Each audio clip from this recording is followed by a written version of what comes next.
jump right into it. Our Fab 5 sneaker releases from the previous week. Number 5, we got the Titan 22 Special Edition Nike Sabrina 2.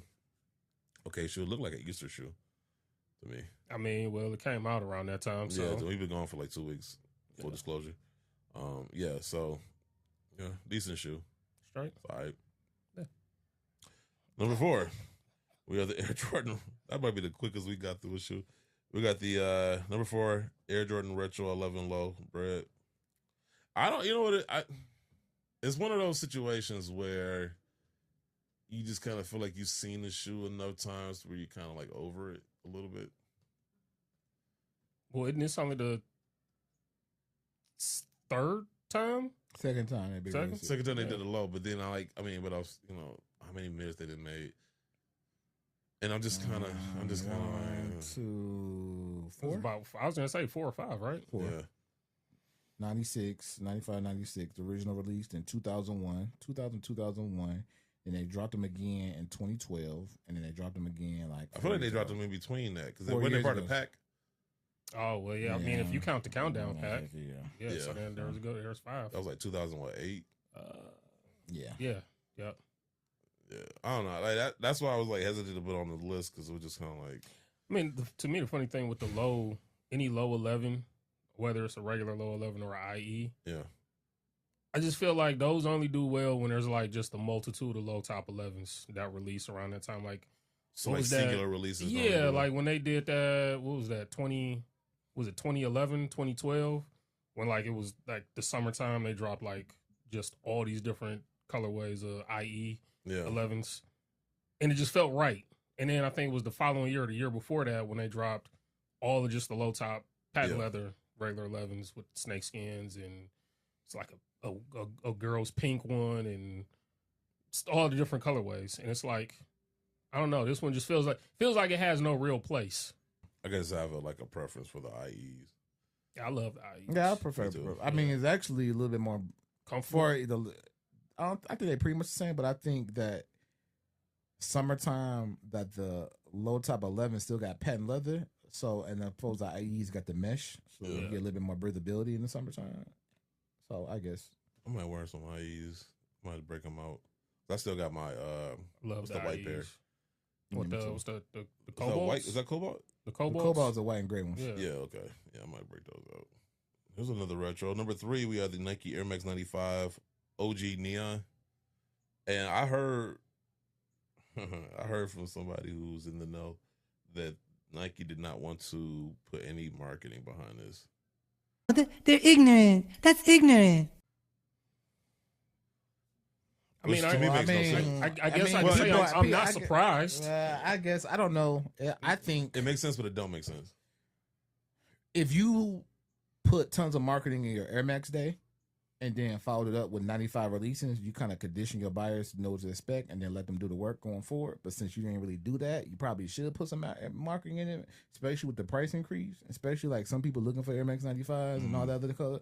So, I mean, you could have done that going to a summer season where people are going to be rocking more low tops than usual. I think that'll bring your best interest to do so. But, I mean, it is a staple in your Air Max collection. It was probably the most popular Air Max amongst black people. God damn, that was racist. Oh yeah, it makes up a lot of your demographic. 95s are a hood so classic. I mean, you could have done easily that colorway, especially. Like, there's so many things you could have done to cultivate that shoe because I don't know, man. You got to start. My mom used to tell me with his homework, I can't care for you. And that's coming a sentiment that's starting to come with Nike when it comes to putting out marketing and promotion. Then you be like, oh, we're down. We don't know what to do. It's just like, care or team up with people that didn't care. Adidas didn't know how to sell to black people. They went and got black people who knew how to tap into black people. Message. You know what I'm saying? Like that's why these are the conversations that I think you can do that, but you gotta let your pride and ego to the side because if it's all about $1 at the end of the day, it don't matter who does it. This is a prime example of the Nike. What? Jerry Jones with the Cowboys won't get out his own way. You've done it your way. Yeah. Hasn't been the most successful. Right? Yep. So you have to detach from it and let somebody else run it, right? And give it. Because if it doesn't fail, you can say, well, I put him in charge and didn't work. We tried. To get started, right? Yep. So you got to do that. You get in your own way. Plus, you're the owner trying to make personnel decisions. You're still looking at the bottom line versus the talent, which is why they've never signed nobody in free agent. They only give out extensions to the people that they draft. And how has that worked out for you? You've overpaid for people. You lost good people. You went into a running back market where Saquon was available. You didn't sign him. Then you wonder why your offense look like it does. You can't run the ball. Guess what? We're going to blitz you all day. He ain't lying. But I think, You know what I'm saying? I mean, I think the analogy is apt. I think it's deeper than that though, because I think it's one. We said it earlier in the show. You know, a lot of times you'll have people in the same department not knowing what the other person is doing. So like the right hand don't know what the left hand is doing. I think also too. I think you have a lot of people, and we said this plenty of times in the show, where they have zero interest in sneakers, and yet they're working for a sneaker company, and in some cases are the decision makers within this sneaker company. We talked about it a while ago when the CEO is like, we're not a shoe company. Like, the fuck? We're a tech company. Like, you know what I'm saying? There's still remnants of that. Yeah, well, no, I think definitely. Like, I think probably you could probably say everything that's coming out or happening this year is probably still from Carryover. Yeah. Yeah. Like Elliott Hill. Elliott didn't take the position until September, October? Yeah, so we probably really won't see anything of what he's rolling out until this coming. Well, probably up until this September. Well, they do. Once he's been in for a year. Once we kind of like get to see like a. Well, product wise, we won't see anything until probably 2026. But you can already see like advertising partnerships, like they got Skims. We could bring that up later in the show. That was his decision. They did the ad during the Super Bowl. That was another Elliott decision. I mean, that was good, but they still didn't follow up with nothing on that, which is why that pissed me off.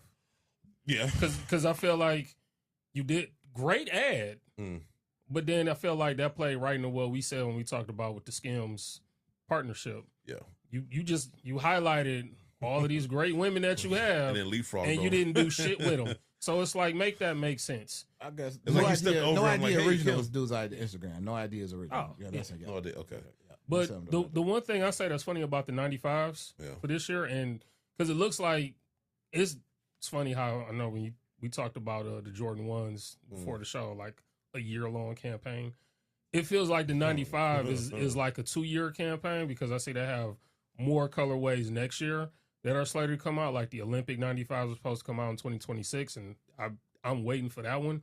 But what's funny is they did this full press release and run when they did the big bubble Air Max 1 last year or 2 years ago. Yeah, this is the OG Big Bubble 95, and not really a peep about it. When we talk about iconic shoes that like help make the brand, why you the think Neon 95 is up there? Like easily. So I'm just like, that's why I'm just kind of like, because when I think about the 95, I think of LL Cool J with the leg with the one leg showing. I think about, but you're a black man. The people who are making the decisions aren't the color of your skin. Don't have the show. So that's why you're thinking about that, but they're not thinking about that because don't have that awareness of sneaker wherewithal. But my whole thing with that is when you think about an Air Max, when you think about an Air Max 95, nobody else wears it though. Here's my thing. Like you see from a lifestyle standpoint. Yes, you will see overseas they do. But what I'm saying is. I'm not trying to be racist, but like the Asians love Air Maxes. God damn, that was racist. Yeah, no, they love Air Maxes, but I'm talking specifically the Air Max 95. You'll see more cultures where Air Max 1, Air Max Plus, more than they'll wear the Air Max 95. You will see more blacks, African Americans, whatever you want to call us. You will see more of us wearing Air Max 95s before we wear Air Max 1 or possibly an Air Max Plus, but mostly. We gonna wear Air Max 95 before we wear anything else. I think Air Max 1s are always gonna be number one, but I think Air Max 95s are a good second place as far as Air Maxes. In terms of our culture and our community, I think just in general. Yeah, well, that's what I'm saying. Air Max 1 is across the world because they put more money and marketing behind the Air Max. But Air Max 95, the other part, Air Max 95 is probably the only Air Max you really can wear almost all year round. right? True, yeah. And so that goes back to working your record. I know people gonna ride with this in the car, and I know people gonna play it in the club. Why not work that a little bit more? Because you can get more, you can squeeze more juice out that lemon. You know what I'm saying? The But I only just- credit I'll give them to that is the fact of if they are gonna continuously, because I keep saying like they got the pink foam, the women's 95, they got the mandarin color coming out. They're dropping the yellow one. Like I said, they're dropping all of these colorways again with the larger bubble. But you can't just put those out and just, all right, here, we're just going to put them out there and we just expect it to sell. And then when it goes on sale and doesn't sell, then you get pissed off and get You upset. still got to do a due diligence. Number 2, Nike SB Special Edition Air Jordan Retro for Navy. Cool shoe. You know what I do? I will say this. You know, Air Force, what, Navy? What? Wait, what? I'm saying, what do you, I didn't hear the last you one. heard Navy and thought we were talking about the military. No. Oh, no, it's about the Jordan 4 Navy. Oh, I thought you The said white- Air Force name. Because it was like running by here, so my right ear, I'm here. The Oh, yeah. So that's why I asked you, Air Jordan Navy. I do like SB. white. I do like shoes that have white, red, and blue in it because I got my Olympic jerseys. I got my Bullets jerseys. I got a lot of. There's a lot of jerseys that have like a lot of my Jackie Robinson jersey, Right. Dodgers jersey is like Right, white, yeah. red, and blue. So it's like that. A lot of your jerseys are gang affiliated. I feel you. Add to your wardrobe. Feel you. Wow, this motherfucker right here. It means peace. That's why I got the red and blue together. Did you take over for Big U? You bitch of a son. You mean you son of a bitch? Nope.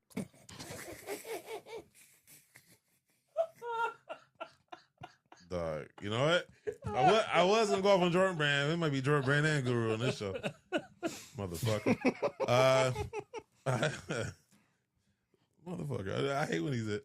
Anyway, son of a bitch. But no, that Forest is cool. Even to this day, I'm good on the red pair, but I do like the green pair that came out first.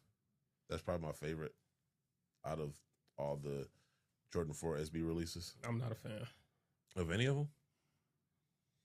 What's your beef? I mean, I like them. They They cool. just, I they, like just, them. they just okay to me. Like, I like them. I'm cool. I think I'm gonna get a Isn't pair. it like different? Like I heard it's supposed to be more comfortable. Yeah, so it's more. I guess there's more cushioning padding. They're like not as. I guess they have better cushioning than the regular Jordan 4s for skateboard Which- purposes. Which Stuff leads like me- that. that So- makes sense. Which leads me to a conversation that I don't know why people aren't having more is Kobe does it. Why don't Jordan Brand do it? Like, why don't you What? upgrade the tech inside the shoe? I mean, I guess you I can't think call it people a say that function. because I think remember that one video what Nightwing made about the Jordan 15s, how they said it was zoom air in the heel and forefoot. Come to find out it was only in the heel, and Nike had to go in there and rechange their description of the shoe. I think people feel like you're starting to strip away some of the tech or make it so No, uncomfortable. add the viewing. tech, make it better. Like put some new shit in there. Put I React think that, in but there. also, dude, to be a point, they actually when the Kobe was alive. What? They did make it. Prime example, the Zoom Kobe 1, it had like a articulated Zoom airbag and a Zoom articulated airbag in the forefoot, and then it had one in the heel. Yeah. And then for the Protro, for the first Protro, they said put a full length Zoom airbag in it, and people loved it. It was like a great shoe. It got even better. Then after he passed, when the Kobe 4s came out, because I have original Kobe 4 pairs. There's Zoom Air in the forefoot and the heel, but the Protro releases after he died or right before he passed, Nope. they only had it in the forefoot, none in the heel. Okay, well that's So they just fucked made up. it cushion. So it's like his whole purpose was to make the shoe better, and then y'all start stripping from it. Right. I mean, And they went on to do it with the Kobe 5s and the Kobe 6s. So it's just like I have original versions of all those shoes. So my Right. Protros compared to those, just be like, I'm just saying, What are like, we I doing? mean, that would be like, because if you're doing it for the SBs, just do that going forward. 'Cause I know that's one complaint is, man, these motherfuckers uncomfortable. Not every Jordan. I guess people. Certain Jordans, yeah. I guess it's gonna get to a point where they ain't gonna do nothing unless Mike say something. Number one, and I think this is no surprise. Because I like the look of the shoe. I do too. The Nike LeBron 21 Prime 96 Varsity Red. Unfortunately, I missed that pair. Yeah, I did too. And shout out to my man X, man. He was in. They got him at Puffer Reds, I believe. Still, They like My 200, 220. Puffer Reds. My size? I don't know. Why don't you just go to Dion building and get it? If they could give him a building. Ooh, Dion? They should.